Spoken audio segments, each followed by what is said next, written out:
Now, when you go to work, we all expect to be paid, don't we? But hundreds of comedians who performed at the Leicester Comedy Festival back in February, so quite a few months ago, are still waiting for their paychecks. That's nearly 3 months now. Well, Benjamin Albright is one of those. Delighted to say he's in the studio, and you owed about £2,000. Hi, Dan. Yes, I am owed a little bit over £2,000.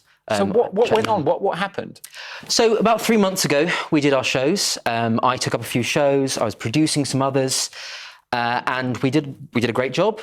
You know, some of them got award nominated, 2 award winners, and then 3 months later, just nothing. The festival hasn't given us a timeline of when to expect the money that we're owed to pay bills, rent, you know, and we're just left waiting. So I'm not an organiser of festivals or comedy gigs, but I'm assuming that you market, you know, who's going to be there, you sell the tickets, and then part of that money is to pay the people who've come and use their skills to sell those tickets in the first place. Artists need to be paid for their work.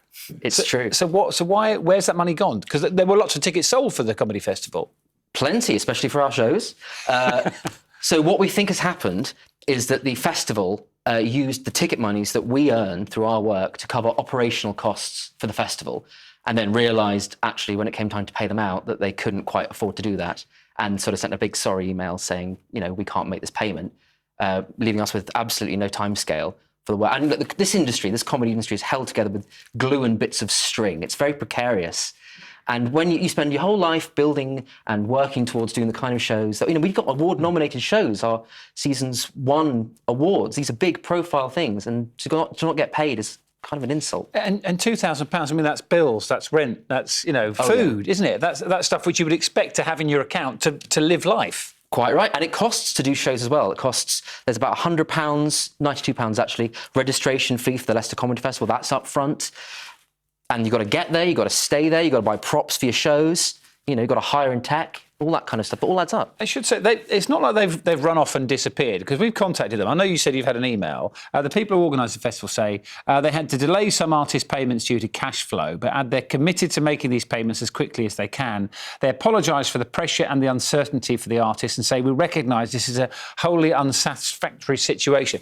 I just wonder, how has it become this situation, though? Because surely you work for them and they have to pay you for doing the work. It's a two-way street, right? So you've got to ask yourself in that kind of situation, what is it that makes the Leicester Comedy Festival good?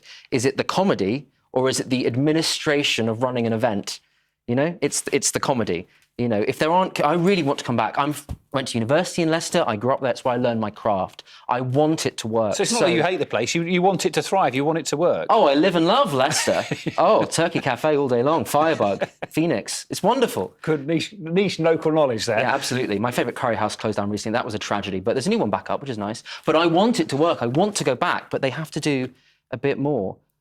I mean, I'm doing the Brighton Comedy Festival, the Brighton Fringe, this weekend. Right. Is that your award-winning show, by the way? It is an award-winning show. Okay, yeah. 9:30 p.m. Saturday, 23rd at the Spiegel Gardens. Come on. But what does this say about grassroots comedy, or just sort of the artistic performances in the UK at the minute? It's a bit concerning, isn't it? It is a big problem. The whole thing about comedy is that it's very meritocratic. If you're good and you put on a good show, you'll do well. It's one of the industries that is truly a shining example of that. So then suddenly, if you do a fantastic show that you've set up at the Leicester Comedy Festival, for instance, and it goes well, and then you don't get paid, well, then that's sort of stopping your career. You know, it really means that there are higher barriers to entry if you don't have sort of inherited wealth or wealth from other positions. It means that if you want to go full-time as a comedian, as I am, then it means it's harder to do that if you're not getting paid.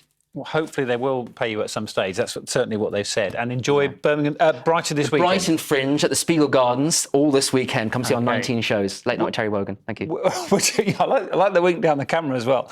Would you like to see some pictures of the King and Queen at the Chelsea Flower Show? That's why I came on. Just say yes, OK.